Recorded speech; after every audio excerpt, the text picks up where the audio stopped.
नमस्ते। आ गया आ गया आ गया 11th एडमिशन प्रोसेस का चौथा राउंड यानी कि स्पेशल राउंड आ गया है। इसका शेड्यूल वेबसाइट पर डिस्प्ले हो चुका है। चलो आज के वीडियो में इस राउंड की स्पेशलिटी क्या है, ये स्पेशल राउंड क्यों है और इस राउंड की खूबियाँ क्या है, इसके बारे में जानते हैं। ये राउंड स्पेशल इसलिए है कि इस राउंड में कुछ बदलाव किए गए, कुछ रूल्स अलग है।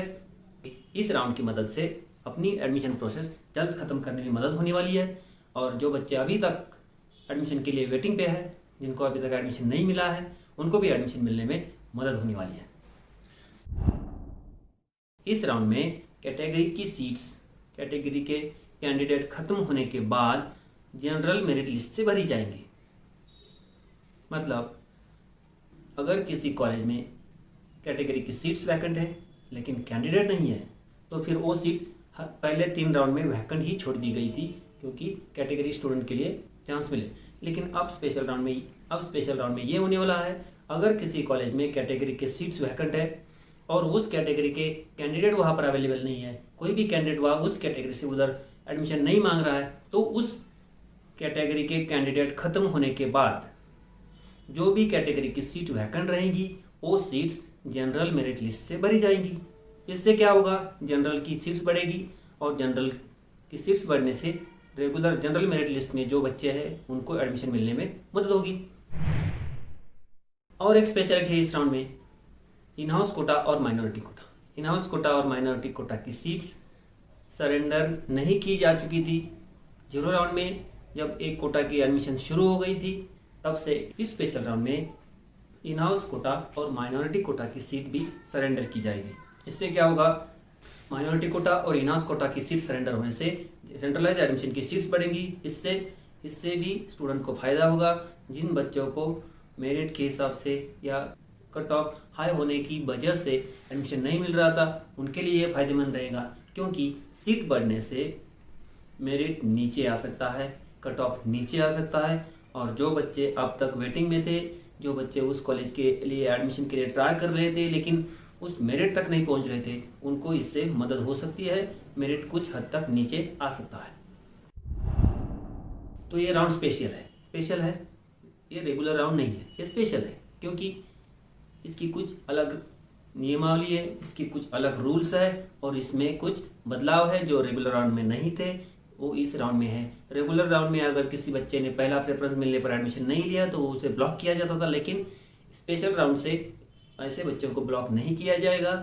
कोई भी नया बच्चा अंदर आ सकता है, किसी को भी ब्लॉक नहीं किया जाएगा। इस राउंड में एलिजिबल कौन है? स्पेशल राउंड के लिए सभी बच्चे जिन्होंने एडमिशन अब तक नहीं लिया है वो सभी बच्चे क्वालिफाई कर सकते हैं। कोई भी बच्चा अभी ब्लॉक नहीं रहेगा। किसी को भी पहले राउंड में रेस्ट्रिक्ट किया रहेगा तो वो भी अभी इस स्पेशल राउंड में पार्टिसिपेट कर सकता है। इसलिए ये स्पेशल राउंड सभी के लिए खुला है, लेकिन इसमें एक रेस्ट्रिक्शन ये है कि हर एक बच्चे को इस राउंड में पार्टिसिपेट करने के लिए खुद का ऑनलाइन कंसेंट लॉन्च करना जरूरी है। कंसेंट देना है मतलब अब क्या किया गया है, स्पेशल राउंड के पहले सभी बच्चों के पार्ट 2 ऑप्शन फॉर्म अनलॉक कर दिए गए हैं और जो भी बच्चे इन 6 नागरिक क्षेत्रों में एडमिशन लेना चाहते हैं उनको अभी स्पेशल राउंड में अपना ऑप्शन फॉर्म लॉक करना जरूरी है। अगर उसमें कोई बदलाव करना चाहता है, हर राउंड पिछले राउंड में भी आप उसमें अपडेट करते थे, कॉलेज का सीक्वेंस चेंज कर सकते थे, एक नंबर का 2 नंबर पे डाल सकते थे, 5 नंबर का 1 नंबर पे डाल सकते थे, ये इस राउंड में भी कर सकते हैं। लेकिन पहले राउंड में क्या होता था, अगर पहले सपोज 2nd राउंड में आपने प्रेफरेंस दे दिए गए, ऑप्शन फॉर्म लॉक करके रख दिया है, 2nd राउंड में आपको नहीं मिला तो वही प्रेफरेंस आपको 3rd राउंड में कैरी फॉरवर्ड किए जाते थे। लेकिन स्पेशल राउंड में ऐसा नहीं होगा। हर किसी बच्चे को जो भी इस राउंड में पार्टिसिपेट करना चाहता है उसको अपना ऑप्शन फॉर्म लॉक करना कंपलसरी है।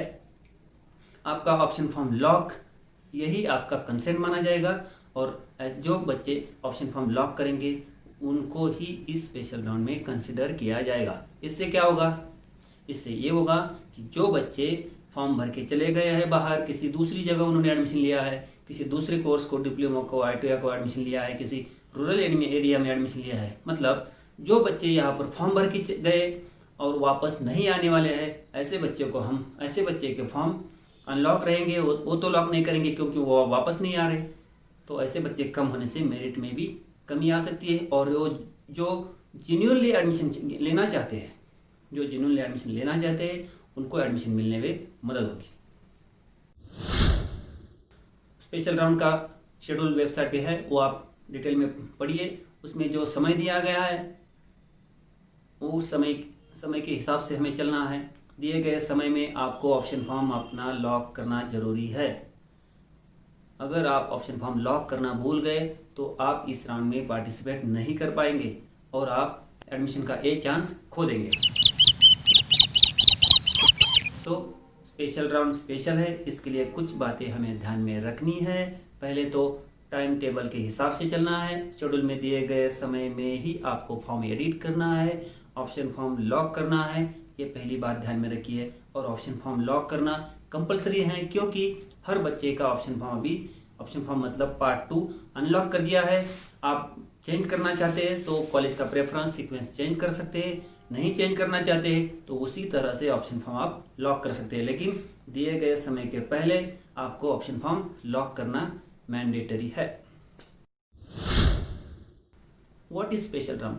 If in a specific college, if category seats remain vacant and there will be no specific category student seeking admission, then these vacant category seats will be filled from general merit list. This will help reduce cutoff of that specific stream or that specific college. It will help the students take admission as early as possible.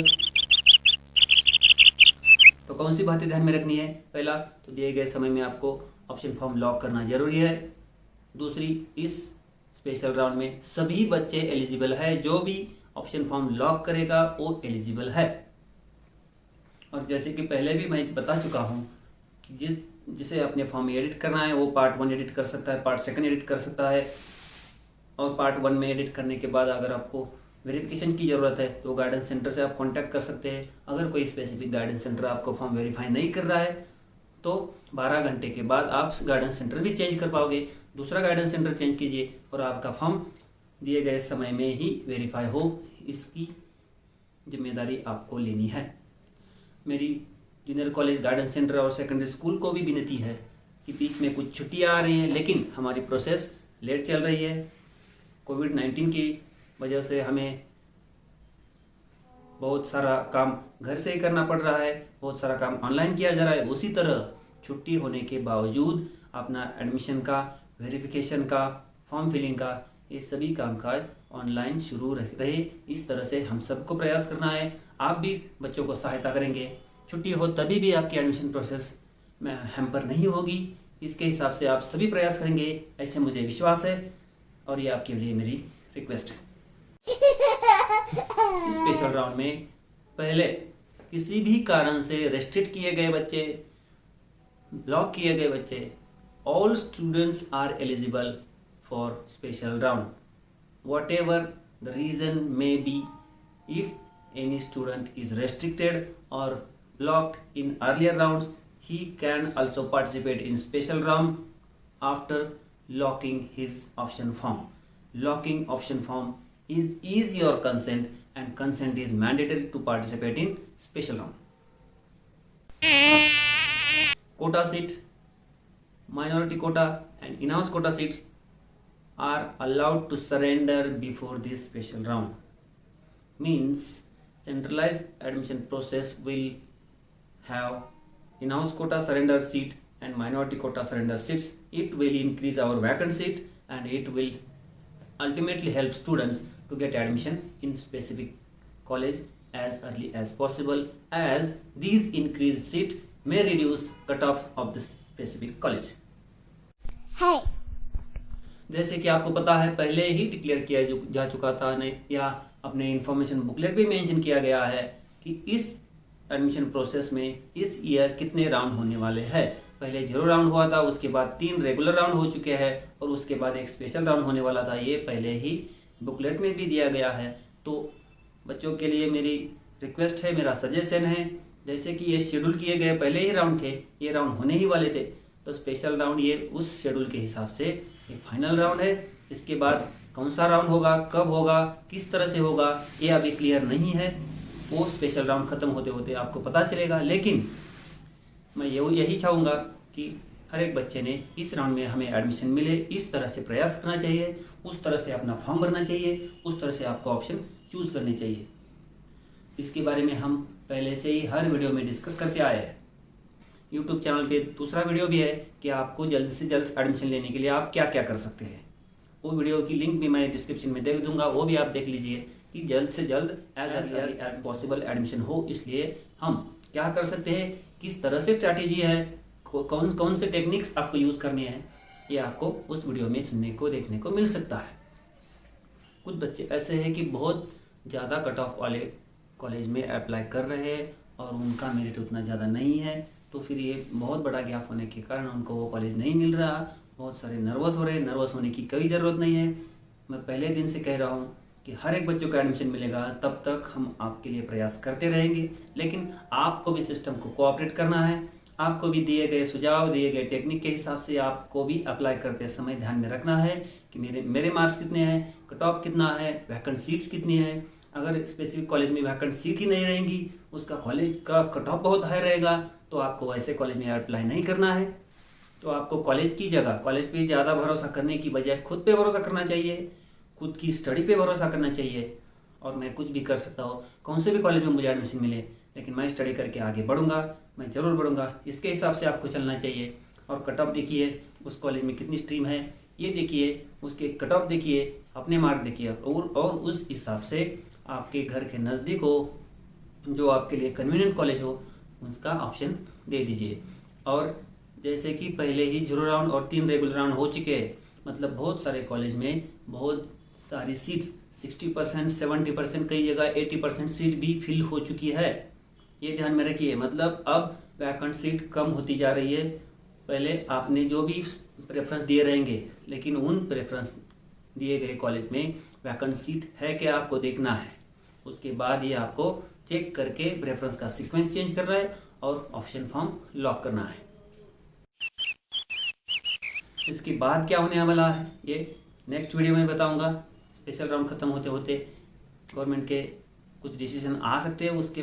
इसके बाद क्या कहूँगा, इस special round में भी अगर किसी बच्चे को एडमिशन नहीं मिलता है, वो एडमिशन से बाहर रहता है, तो उसके लिए क्या करना है, ये टिकटी बच्चों के लिए क्या करना है, ये भी आपको नेक्स्ट वीडियो में पता चलेगा। तब तक एटीकेटी मिले हुए बच्चे को कुछ भी नहीं करना है, वेट करना है। एटीकेटी बच्चों के लिए पहले भी मैं बता चुका हूँ कि एटीकेटी बच्चों के लिए स्पेशल राउंड मतलब अलग से, एटीकेटी बच्चों के लिए अलग से राउंड, सेपरेट राउंड होने वाला है, और वो इसके बाद हो सकता है।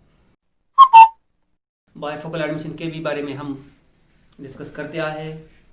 तो स्पेशल राउंड होने के बाद पहले से जितने भी बच्चों का एडमिशन कॉलेज में हो चुका है, उन्हीं एडमिटेड स्टूडेंट के बीच में से बायफोकल सब्जेक्ट चुनने का मौका उन्हीं एडमिटेड बच्चों को मिलेगा। वो किस तरह से चॉइस भरेंगे, उनको किस तरह से बायफोकल सब्जेक्ट चूज करने हैं, इसके लिए आपको आपके एडमिशन मिले हुए कॉलेज के कांटेक्ट में रहना है। वो आपको बताएंगे किस तरह से अप्लाई करना है, उनका मेरिट लिस्ट कैसा लगेगा, और कौन कौन से बायफोकल सब्जेक्ट है जो कि आप अप्लाई कर सकते हो, सब्जेक्ट स्कीम क्या है, बायफोकल सब्जेक्ट लेने के बाद कौन से सब्जेक्ट कोट होंगे, आपको फ्यूचर में क्या करना है, बायफोकल सब्जेक्ट कौन कौन से है, आपको एडमिशन मिले हुए कॉलेज में कौन कौन से बायफोकल सब्जेक्ट एडमिशन के लिए अवेलेबल है।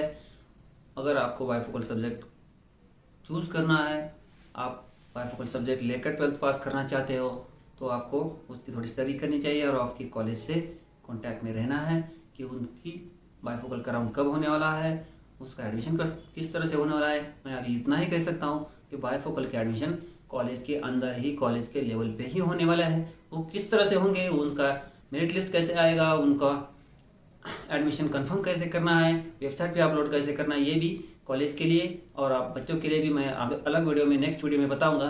तब तक बायफोकल का पॉलिसी फिक्स नहीं है। अभी आपको क्या करना है, जिन बच्चों का एडमिशन मिला है उनको सिर्फ कॉलेज के कॉन्टैक्ट में रहना है बस। जिन बच्चों का एडमिशन हो चुका है उन्होंने अपनी स्टडी पे ध्यान देना है बस। बायफोकल के लिए थोड़ा सा वेट करने की ज़रूरत है। इस राउंड के बाद बायफोकल का राउंड बायफोकल के एडमिशन कंफर्मेशन शुरू हो जाएंगे, उसका शेड्यूल दिया जाएगा, उसके बाद कॉलेज लेवल पे बायफोकल के एडमिशन हो जाएंगे।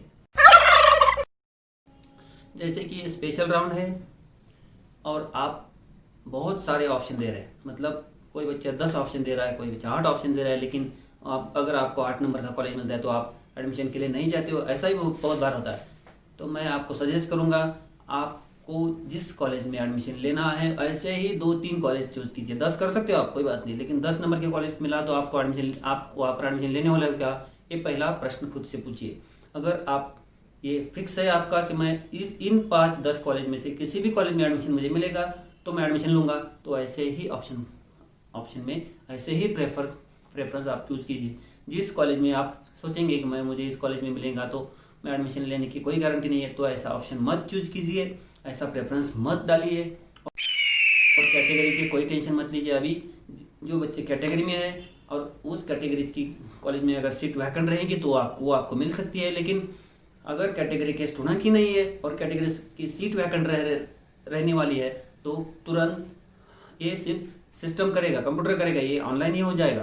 डेटा प्रोसेसिंग के समय ये सिस्टम चेक करेगा कि उदाहरण के तौर पर हम ले सकते हैं, अगर किसी ABC कॉलेज में एक कैटेगरी की 4 सीट वैकेंट है और उस कॉलेज में उस कैटेगरी से एडमिशन मांगने वाला एक ही बच्चा है, मतलब 4 सीट वैकेंट है, एक बच्चा है, तो एक बच्चे को वो एक सीट दी जाएगी और बाकी की जो 3 सीट है उस कैटेगरी की वो वैकेंट रहेगी।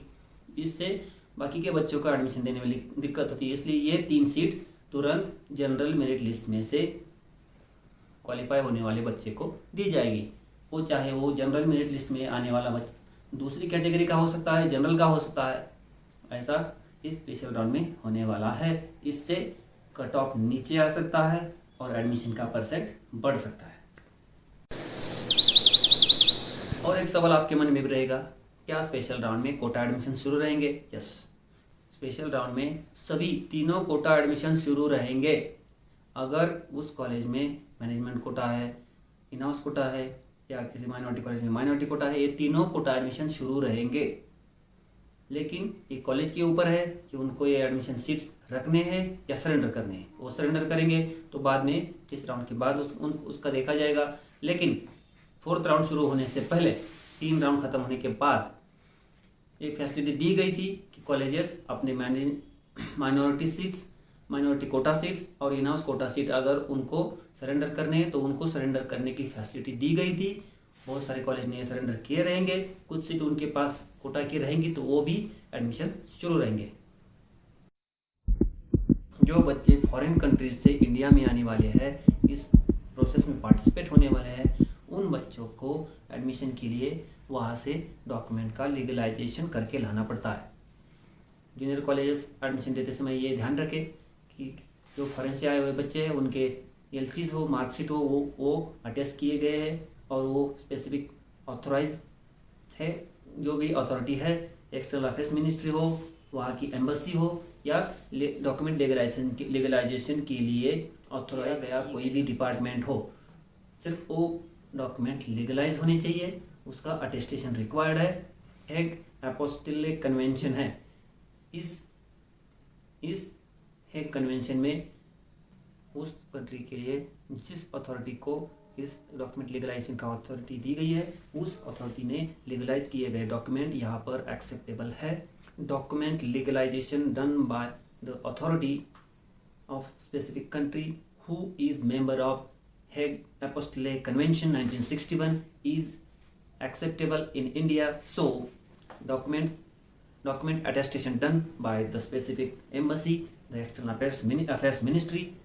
affairs ministry, the specific embassy or the apostolic authority और हेग कन्वेंशन के हिसाब से ऑथोराइज की गई एजेंसी का भी अटेस्टेशन चलेगा।